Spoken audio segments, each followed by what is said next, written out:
Elvis arrived in his private railroad car at Union Station, but because of the expected crush of Presley fans, his plush home-on wheels were spotted far down the tracks, away from the station waiting room. We found out about the change of plans, and so did a few of his admirers. Ready? Here at Union Station, in spite of all the secrecy, Elvis Presley, being mobbed by teenagers, is coming up to the... Elvis Presley, how are you? Hi, sir. How are you? Ivan Smith, representing ABC with KCW-TV. I'd like to welcome you to Portland. Thank you very much. What is your concert tonight? How long a duration will it be? The entire show will be about 2.5 hours. I think I'm on for about 40 minutes. Mm-hmm. What songs are you going to hit? Well, I'll do practically all of my songs. Mm-hmm. Which song do you think is the biggest right now? Don't Be Cruel is the biggest. Cool. How about Teddy Bear? How's it doing? It's about 2 million now. We have a bunch of teenagers up the other side of the studio waiting to see you, and as you can see, in spite of all the secrecy and this little devious plan, that a lot of it's leaked out. That's why I think yes, it always does. It always does, but I don't mind it. In fact, if you come into a place there's nobody there to meet you, you start wondering, you know. Really?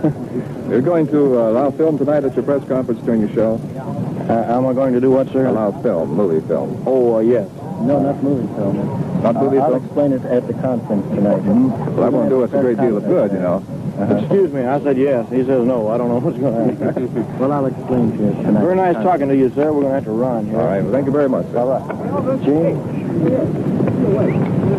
Hello, Elvis Presley leaves in his official car with motorcycle escort and headed now for his hotel. All these youngsters and people have come down to see him, and no one even knew where his car was going to be. But in spite of all the secrecy, here they are. And I can imagine the pandemonium going on right now in Union Station. About 500 people jammed the waiting room waiting to see Elvis, but his police escort whisked him away from the crowd and to his hotel room, where he again avoided his fans by entering a side door.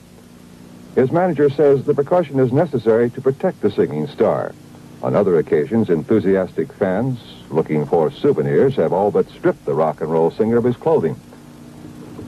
Having failed to see him at Union Station or at his hotel, the crowds gather at Multnomah Stadium hours before his scheduled appearance.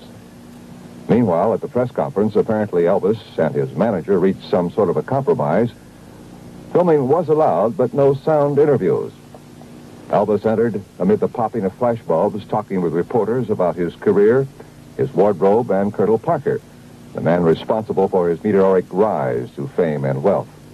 It was the Colonel who dressed him in tight-fitting open front shirts and flashy trousers, but it was Elvis who put the wiggle in them.